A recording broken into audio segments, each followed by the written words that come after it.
बाद हम लोग स्टेशन के अंदर घुस गए। स्टेशन के अंदर जाने के बाद हमने देखा कि स्टेशन में बहुत ही कम लोग थे। फिर इसके बाद हमने टिकट लिया और टिकट लेकर वहीं स्टेशन के एक सीट पर बैठ गए और फिर ट्रेन के आने का इंतजार करने लगे। अभी मैं ट्रेन का आने का वेट ही कर रहा था कि तभी मुझे बाथरूम लगने लगी, जिस वजह से मैंने पापा से कहा कि पापा मैं टॉयलेट करके आया, आप कुछ देर के लिए यहीं बैठे हैं।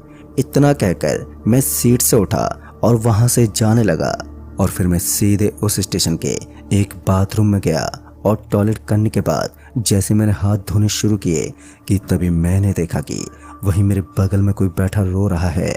फिर हाथ धोने के बाद जब मैंने ध्यान से देखा तो मैंने पाया कि वो एक लड़की थी जो नीचे बैठे रो रही थी। और उस लड़की को यूं अकेला यहाँ पर पाकर मुझे थोड़ा अजीब सा लगा कि ये लड़की बाथरूम के बाहर क्यों बैठी रो रही है। फिर मैंने उस लड़की को आवाज़ भी दी, क्या हुआ आपके साथ? लेकिन उस लड़की ने कोई भी जवाब नहीं दिया, बस वो लड़की रोए जा रही थी। उस समय एक तो वहाँ पर मुझे कोई भी नज़र नहीं आ रहा था कि मैं किसी को इस लड़की की मदद के लिए यहाँ पर बुला सकूं। एक तो उस लड़की ने काले कपड़े पहने हुए थे और साथ ही उसके बाल काफ़ी लंबे थे, जिस वजह से उसने अपना चेहरा बालों से ढका हुआ था। फिर उसके बाद जैसे ही मैं उस लड़की को टच करने वाला था कि उसी वक्त उस लड़की ने अपनी गर्दन ऊपर करते हुए कहा, खाना खाना चाहिए। उस लड़की की ये बात सुनकर मेरी तो कुछ भी समझ में नहीं आया कि फिर उस लड़की ने कहा कि खाना। वो लड़की खाना के अलावा कुछ बोल ही नहीं रही थी, बस उसे तो खाना चाहिए था। और साथ ही उसका चेहरा इतना ज़्यादा मासूम था कि किसी को भी उस पर दया आ जाए। मैं अभी उसी लड़की की तरफ ही देख रहा था कि तभी मुझे ट्रेन का हॉर्न सुनाई दिया। और ट्रेन का हॉर्न सुनते ही जब मैंने पीछे देखा तो मैंने पाया कि ट्रेन स्टेशन पर आ चुकी है। ट्रेन के स्टेशन पर आते ही मेरे पापा ने मुझे आवाज़ लगाई और पापा की आवाज़ सुनते ही मैंने भी पापा को कहा कि आ रहा हूँ मैं। फिर इसके बाद जब मैंने उस लड़की की तरफ देखा तो मैंने पाया कि वो लड़की अब उस जगह पर है ही नहीं।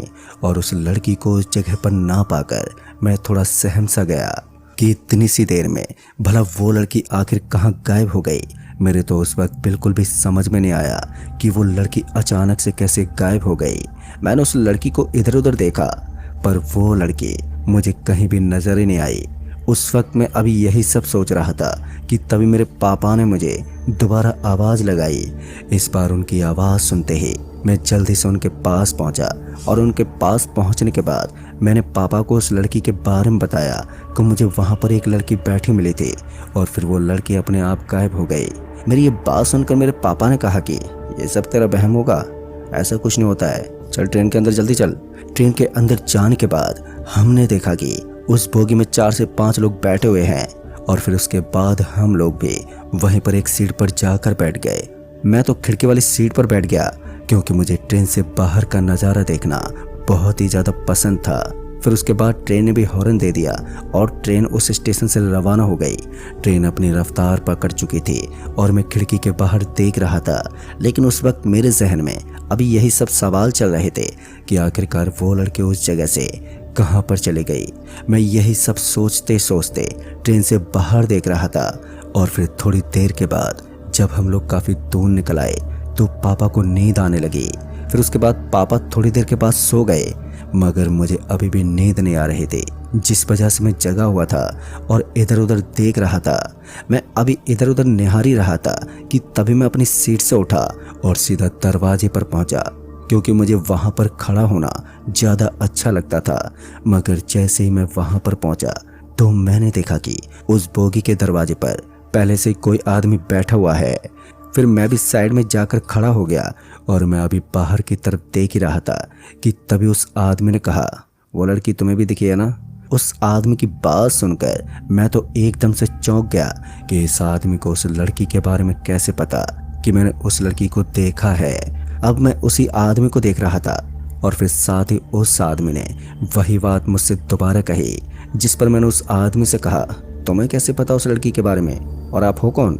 मेरे इतना कहते ही उस आदमी ने कहा, मैं ज़्यादातर सफ़र ट्रेन में ही करता हूँ और मैं उस लड़की को भी जानता हूँ जो तुम्हें दिखी थी। उस आदमी की बात सुनते ही मैंने उस आदमी से पूछा, कौन है वो लड़की और वो अचानक से गायब कैसे हो गई? और वो खाना खाना क्यों बोल रही थी? मेरी सारी बातें सुनने के बाद उस आदमी ने कहा कि वो लड़की कुछ महीने पहले गरीब बच्चों को खाना बांटती थी और साथ ही उनकी मदद भी करती थी। वो स्टेशन में लोगों को खाना लेकर आती थी और उनको भी खिलाती थी। फिर किसी दिन उस लड़की की मौत हो गई। उस मौत के होने के बाद भी वो लड़की अभी भी उन लोगों को खाना देती है और वो लड़की सिर्फ साफ दिल वाले लोगों को ही दिखती है और उनसे खाना मांगती है। अगर कोई उसे खाना नहीं देता तो उसके साथ बहुत ही बुरा होता है। तभी मैंने उस आदमी से कहा, क्या वो लड़की सच में मेरे पीछे पड़ गई है? जिस पर उस आदमी ने कहा, हाँ तुम साफ दिल के इंसान हो, जिस वजह से वो लड़की तुम्हें दिखाई दी है। अगर तुम्हें उससे पीछा छुड़ाना है तो तुम्हें उसे खाना देना होगा, तभी वो तुम्हारा पीछा छोड़ेगी। उस आदमी के ये कहने पर मैं अब डरने लगा था कि अब वो लड़की मुझे दोबारा ना दिखे। तभी उस आदमी ने कहा, अगर वो लड़की तुम्हें दोबारा दिखे तो उसे तुम खाना दे देना।